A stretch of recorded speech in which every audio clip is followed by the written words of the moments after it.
Hello welcome back to the tasty table. ഇന്നൊരു broccoli cutlet recipe ആയിട്ടാണ് ഞാൻ വന്നിരിക്കുന്നത്. വളരെ ടേസ്റ്റി ആയിട്ടുള്ള ഒരു റെസിപ്പിയാണ് കേട്ടോ. ഇതൊരു മസ്റ്റ് ട്രൈ റെസിപ്പിയാണ്.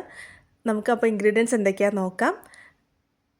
ഞാൻ ഇവിടെ എടുത്തിരിക്കുന്നത് ഒരു പൊട്ടാറ്റോ നല്ലോണം ബോയിൽ ചെയ്ത് മാഷ് ചെയ്ത് വെച്ചിട്ടുള്ളതാണ്. പിന്നെ എടുത്തിട്ടുള്ളത് കുറച്ച് ബ്രക്കോളി, അതിൻ്റെ ആ ഫ്ലോററ്റ്സ് മാത്രം എടുത്തിട്ടുള്ളൂ കേട്ടോ. അതായത് ഇതളുകൾ ഉണ്ടാവില്ലേ, അത് മാത്രം ബോയിൽ ചെയ്ത് വെച്ചിട്ടുള്ളതാണ്. പിന്നെ ഒരു സവോള ചെറുതാക്കി ചോപ്പ് ചെയ്തത്, കൂടെ ഇഞ്ചി, പച്ചമുളകും, പിന്നെ കുറച്ച് കറിവേപ്പില, അതും ചെറുതാക്കി ചോപ്പ് ചെയ്ത് വെച്ചിട്ടുള്ളതാണ് കേട്ടോ. പിന്നെ 2 മുട്ട നല്ലോണം ബീറ്റ് ചെയ്ത് വെച്ചിട്ടുണ്ട്. പിന്നെ വേണ്ടത് കുറച്ച് ബ്രെഡ് ക്രംസ് ആണ്. ഇത് നമ്മൾ ബ്രെഡ് ജസ്റ്റ് ഫ്രൈ ചെയ്തിട്ട് ഒന്ന് ചൂടാക്കിയതിന് ശേഷം നല്ലോണം പൊടിച്ച് വയ്ക്കാം മിക്സിയിൽ. ഇനി നമുക്ക് കട്ട്ലറ്റ് എങ്ങനെ ഉണ്ടാക്കാൻ നോക്കാം കേട്ടോ. ആദ്യം ഒരു പാൻ എടുക്കാം, അതിലേക്ക് ആവശ്യത്തിന് വെളിച്ചെണ്ണ ഒഴിച്ചു കൊടുക്കാം. നിങ്ങൾക്ക് വെളിച്ചെണ്ണ അല്ലെങ്കിൽ സൺഫ്ലവർ ഓയിൽ യൂസ് ചെയ്യാം. ഞാൻ ഇവിടെ വെളിച്ചെണ്ണ യൂസ് ചെയ്തിട്ടുള്ളത്. എണ്ണ ചൂടാകുമ്പോൾ നമുക്ക് സവോള, ഇഞ്ചി, പച്ചമുളക്, കൂടെ കറിവേപ്പിലയും ഇട്ട് കൊടുത്തിട്ട് നല്ലോണം സൗട്ട് ചെയ്തെടുക്കാം കേട്ടോ. ഈ സമയത്ത് ആവശ്യത്തിന് ഉപ്പ് ഇട്ട് കൊടുക്കാം, സവോള നല്ലോണം ഫ്രൈ ആയി വരാൻ വേണ്ടിയിട്ട്. പിന്നെ അതുപോലെ ഞാൻ പൊട്ടറ്റോയും ബ്രക്കോളിയും ജസ്റ്റ് വേവിച്ചപ്പോൾ അതിൽ കുറച്ച് ഉപ്പിട്ടിട്ടേ ഉള്ളൂ. അപ്പോൾ ആ ഒരു പാകത്തിനനുസരിച്ച് വേണം നിങ്ങൾ ഉപ്പ് ചേർത്ത് കൊടുക്കാൻ. അതുപോലെ എൻ്റെ വീഡിയോ ആദ്യമായിട്ട് കാണുന്നവരാണെങ്കിൽ പ്ലീസ് ടു സബ്സ്ക്രൈബ്. സൈഡിലൊരു ബെൽ ബട്ടൺ ഉണ്ട്, അതിൽ ഓൾ എന്നൊരു ഓപ്ഷൻ ക്ലിക്ക് ചെയ്താൽ എൻ്റെ വീഡിയോസ് ഇടുമ്പോൾ നോട്ടിഫിക്കേഷൻ നിങ്ങൾക്ക് വരും കേട്ടോ.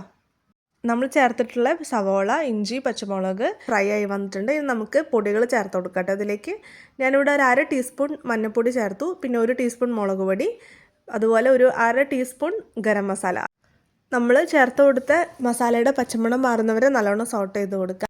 ഫ്ലെയിം എപ്പോഴും ശ്രദ്ധിക്കണം, ലോ ടു മീഡിയം ഫ്ലെയിമിൽ വേണം നമ്മൾ ഇത് കുക്ക് ചെയ്തെടുക്കാൻ. ഈ ഒരു സമയത്ത് ഉപ്പ് പാകത്തിലുണ്ടോ നോക്കാം. അപ്പോൾ എനിക്ക് കുറച്ച് കുറവായിരുന്നു, അപ്പോൾ ഞാൻ കുറച്ചുകൂടി ഇട്ട് കൊടുത്തിട്ടുണ്ട്. പൊടികളെല്ലാം നല്ലോണം കുക്കായി വന്നതിന് ശേഷം നമ്മൾ ബോയിൽ ചെയ്ത് വെച്ചിട്ടുള്ള പൊട്ടറ്റോയും അതുപോലെ ബ്രക്കോളിയും ചേർത്ത് കൊടുത്തിട്ട് നല്ലോണം മിക്സ് ചെയ്തെടുക്കാം കേട്ടോ.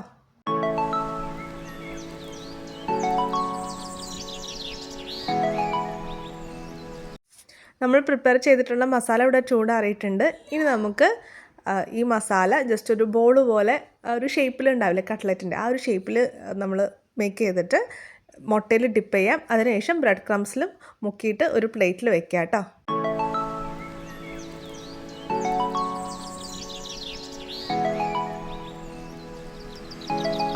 ഞാനിപ്പോൾ ഇവിടെ റൗണ്ട് ഷേപ്പിലാണ് കട്ട്ലറ്റ് റെഡിയാക്കി വെച്ചിട്ടുള്ളത്. നിങ്ങൾക്ക് ഏത് ഷേപ്പിൽ വേണോ അതിനനുസരിച്ച് നിങ്ങൾക്ക് ചെയ്യാം കേട്ടോ. ഇനി നമുക്കൊരു പാൻ എടുത്തിട്ട് അതിലേക്ക് ആവശ്യത്തിന് വെളിച്ചെണ്ണ ഒഴിക്കാം. ഞാനിത് ഡീപ്പ് ഫ്രൈ ചെയ്യുന്നില്ല, ജസ്റ്റ് കുറച്ച് വെളിച്ചെണ്ണ ഒഴിച്ചിട്ട് തിരിച്ചു മറിച്ച് അങ്ങനെ ഫ്രൈ ചെയ്തെടുക്കുന്നതാണ് കേട്ടോ. അതുപോലെ ഫ്ലെയിം ഈ ഒരു ടൈമിൽ ശ്രദ്ധിക്കണം, കൂടി പോകാൻ പാടില്ല. അപ്പോൾ നമ്മൾ കട്ട്ലറ്റും കരിഞ്ഞു പോകാനുള്ള ചാൻസ് ഉണ്ട്.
ബ്രക്കോളി കട്ട്ലറ്റ് ഇവിടെ റെഡി ആയിട്ടുണ്ട്.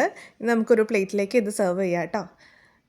അപ്പോൾ എന്താ ചെറിയ ചൂടൊക്കെ മാറിയിട്ട് ഞാൻ ടേസ്റ്റ് ചെയ്യാൻ നോക്കാമെന്ന് വിചാരിച്ചു. ബ്രക്കോളി കട്ട്ലറ്റ് വളരെ ടേസ്റ്റി ആയിട്ട് വന്നിട്ടുണ്ട്, നല്ല രുചി ഉണ്ടായിരുന്നു കേട്ടോ. അപ്പോൾ ഞങ്ങൾക്കൊക്കെ ഇഷ്ടമായി. അപ്പോൾ എല്ലാവരും ഇത് ട്രൈ ചെയ്ത് നോക്കണം. ഈ ഒരു റെസിപ്പി വളരെ ഈസിയാണ്, പെട്ടെന്ന് ഉണ്ടാക്കാൻ പറ്റിയൊരു റെസിപ്പിയാണ്. വലിയ ഒരു ഡിഫിക്കൽട്ടി ആയിട്ടൊന്നും എനിക്ക് തോന്നിയിട്ടില്ല. വിതിൻ ½ ആൻ അവർ നമുക്ക് ഇത് ഉണ്ടാക്കിയെടുക്കാം. എനിക്ക് കട്ട്ലറ്റൊക്കെ കെച്ചപ്പിൻ്റെ കൂടെ കഴിക്കാനാണ് ഇഷ്ടം. നിങ്ങൾക്ക് എങ്ങനെ കഴിക്കാനാണ് ഇഷ്ടം എന്ന് കമൻറ്റിൽ റിപ്ലൈ ചെയ്യൂ കേട്ടോ. അപ്പോൾ എൻ്റെ വീഡിയോസ് ഇഷ്ടപ്പെട്ടാൽ please do like, share and subscribe. Thank